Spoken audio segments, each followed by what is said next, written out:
God has plans to prosper you, give you hope and a future too. So let me remind you of what you have the power to do. You can win, live your dreams, reach your goals, be happy, you can make it. Get motivated with Cassandra Mack. We've got wellness, church by phone. You don't even have to leave your home to be inspired, to rise a little higher with Cassandra Mack. You got haters, they gon' hate. Keep your head up and just be great. You can make it. Get motivated with Cassandra Mack. Let's get motivated with Cassandra Mack.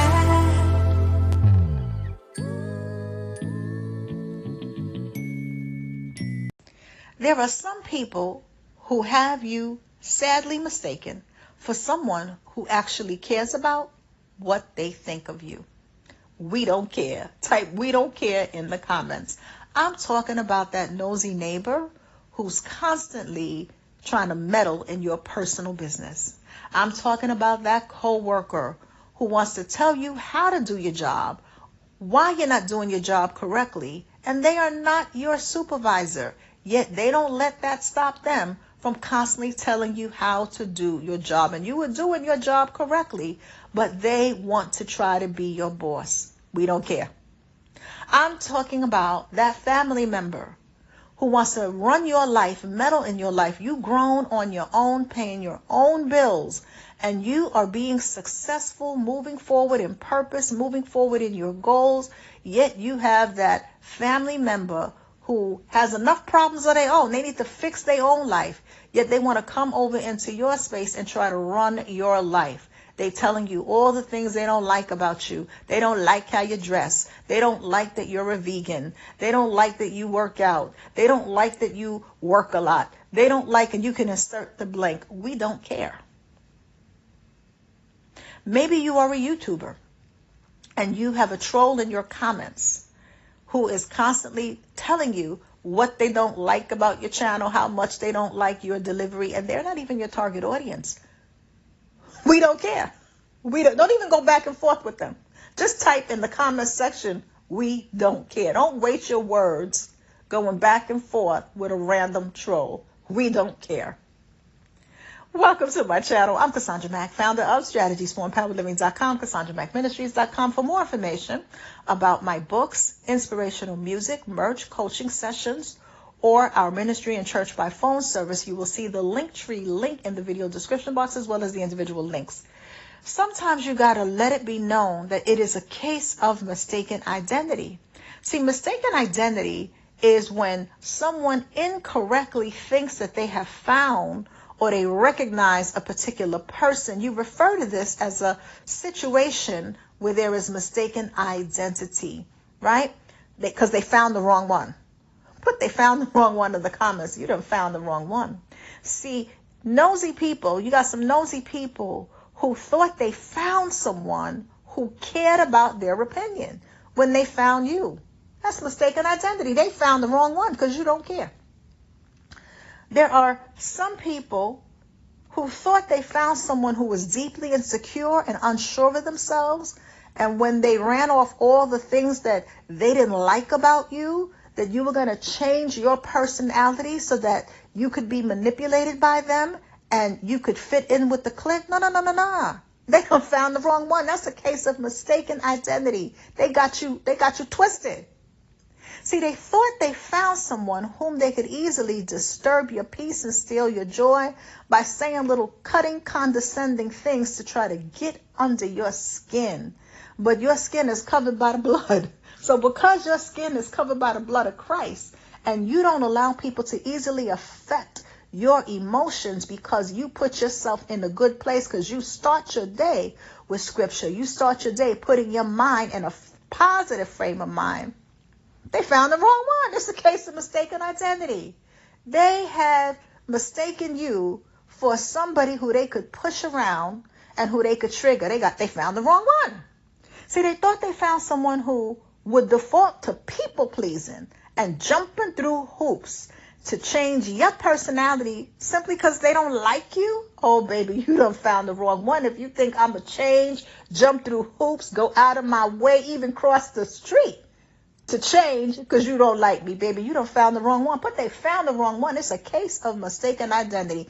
There are people at your job right now who look at you every day, who know your first and last name, yet and still they are dealing with a case of mistaken identity in the spirit, because they are mistaking you for somebody who values their toxic criticism. But they got the wrong one. They found the wrong one. See, Galatians 1 verse 10 says, for am I now seeking the approval of man or of God? Or am I trying to please man? If I was still trying to please man, I would not be a servant of Christ. So be clear, you ain't trying to please people. You're not going to please everybody, right? Because you are a servant of Christ. I'm speaking to the believer. If they hated Jesus, why would you think for a nanosecond that they ain't going to hate you? You're going to have people hate you. So you're going to have people that don't like you. So raise your so what game. I got a whole lot of people that hate me, and I absolutely do not care. And I say that with all sincerity. I really do not care. And so sometimes you got to let it be known that it's a case of mistaken identity. I'll give you a quick situation from my own life. Many years ago, when I first entered the training space, I wrote a book over 20 years ago titled Smart Moves That Successful Youth Workers Make. And it is a field guide for those who work with teenagers that talks about best practices, adolescent development, and so forth. And when I was in the training space, because I led with that book, I would get a lot of speaking engagements, workshops, and consulting jobs. And because it is small, meaning most of the trainers know each other in New York City, it triggers some jealousy. And this happens on every job. Whenever you begin to excel above some of the peers, you are going to trigger envy. There's no way around that. So you have to get used to that for those who are on the path to growing and glowing. And so there was one woman in particular who was a trainer as well. We didn't really know each other. We would see each other in passing. And she was on a rampage throwing mud on my name, throwing mud on my work. And one day one of the organizations had like a gathering for the different trainers, and she happened to be there. And I guess this was her big day where she was going to tell me how much she couldn't stand my book and how much she didn't like my training. And so you have to have somebody, as soon as they walk over to you, as soon as they start walking over to you, just by their body language and their facial expression, you knew it was about to be some BS. You knew it was about to be some tomfoolery. So just by the way, like she said, my Cassandra, just by the way they say your name, this is not going to be good. So she went on to tell me how much she couldn't stand my book and how much she thought that I wasn't that great of a trainer, and she could not see what the organizations see in me, And mind you, there was an event coming up where I was actually the keynote speaker, and she was one of the workshop presenters. So she was still doing her thing. She was one of the workshop presenters, but she wasn't the keynote speaker. And she was like, I should have got the keynote instead of you. And so I said, I think that you're a little confused. She's looking at me, and I was so calm when I said this to her. And she had all the attitude in the world when she came at me. I said, I think you're a little confused. I think you have me mistaken. And she's looking at me like, how do I have you mistaken? Your name is Cassandra, right? This is how she answered me. I said, that is correct. You have the correct name, but you have me mistaken because you found the wrong one. You have me mistaken for somebody who actually cares about what you think. You have me mistaken for someone who values your opinion. I don't even value what you think about me. So why would I care that you think my book sucks? It's not targeted to you. It doesn't matter. I don't expect you to read it. I don't care. I said, what you need to be worried about is your own career. You'll be blessed. And I went on about my business. And she was livid, of course. But here's the thing.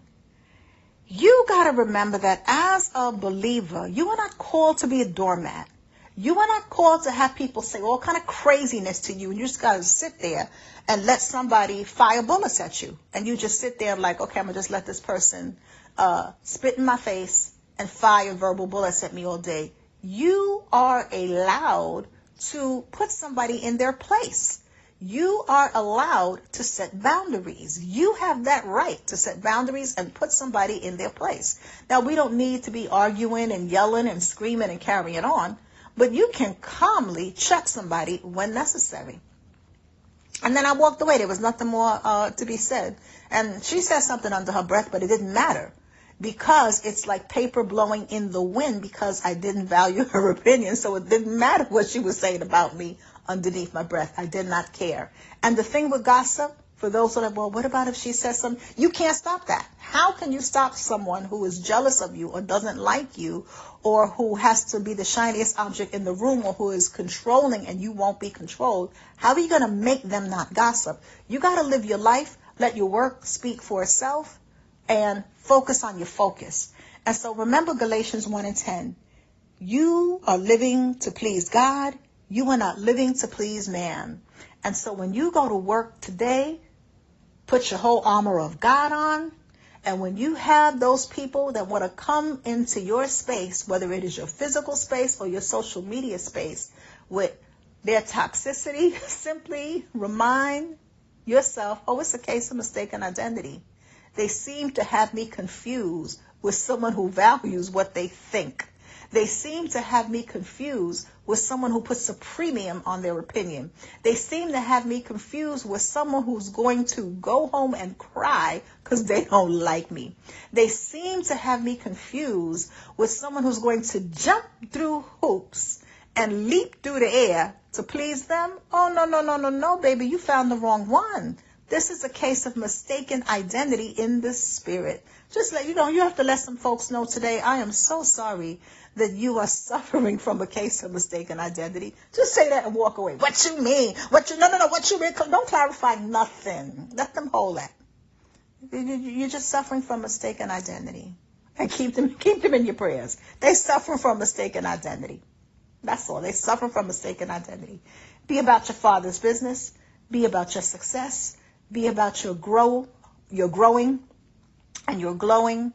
And be about the things that God has you to do. And God has not purposed you to engage and sit there and be somebody's punching bag. You're not put on earth to do that. And so remember that, and just continue to focus on your focus. So I hope this is helpful for those of you who have people who just can't seem to stop telling you all the negative things they think about you. Don't internalize it. Don't take it to heart. Just make it clear that you're suffering from a case of mistaken identity. I hope you find the right one, because you got the wrong one. And keep it moving. Don't engage any more than that. Just let them know it's mistaken identity. It's mistaken identity, because you seem to be under the impression that I value what you think. It's a case of mistaken identity. So you be blessed today. Don't let these people get under your skin. Are you a member of the Cassandra Mack YouTube channel? If you are not a member, what are you waiting for? When you become a member of the Cassandra Mack YouTube channel at the 2nd tier or higher, you get access to the Wednesday Wellness Club. That is a therapeutic group that meets twice a month, and we focus on things like mental fitness, how to be mentally fit for the world we're living in, emotional well-being, emotional resilience, emotional self-care. We focus on all of these things through a biblical lens. I want to be clear so you understand that it's through a biblical lens. And we meet twice a month by a telephone conference call. And what's beautiful about the Wednesday Wellness Club is it's not just me, but you're connecting with like-minded people who are about positivity. So we're very clear about that if you are a negative Nancy, this ain't for you. But we're about positivity. We're about our growth. And you get to hear the stories and feedback from like-minded people who are moving their life forward. And so that's something that you definitely want to take advantage of, the Wednesday Wellness Club. And it is a whole lot less expensive than therapy, and it is therapeutic. So I want to make sure that you know about one of those perks that come with the Wednesday Wellness Club at the 2nd tier or higher. And then there's the book club. So we have our book club meeting. If you are a member at the 2nd tier or higher, tonight is our book club meeting at 7 p.m. Eastern Standard Time. The flyers are in the community tab, so I want to make sure that you know about that. And as of Wednesday, February 14th, we start our annual Soul Fast, where we give up negativity for 40 days. So I'll link the video so that you know what the Soul Fast is all about. For those who are not familiar with a Soul Fast, that starts Wednesday, February 14th.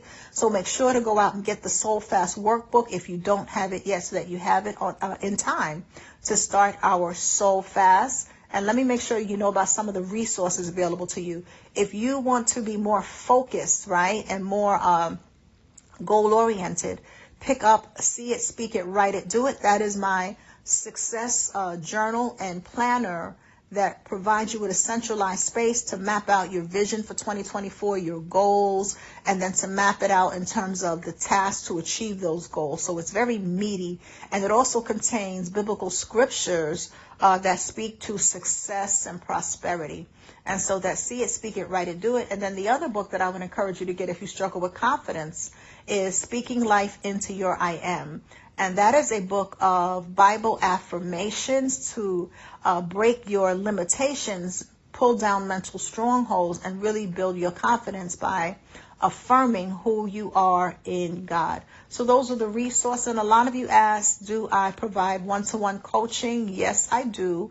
And you can find that on the company website, strategiesforempoweredliving.com. You'll find the information there. So have a blessed day. Keep your head up. And remember, when people come at you with their toxicity, just remind them it's a case of mistaken identity. God bless you.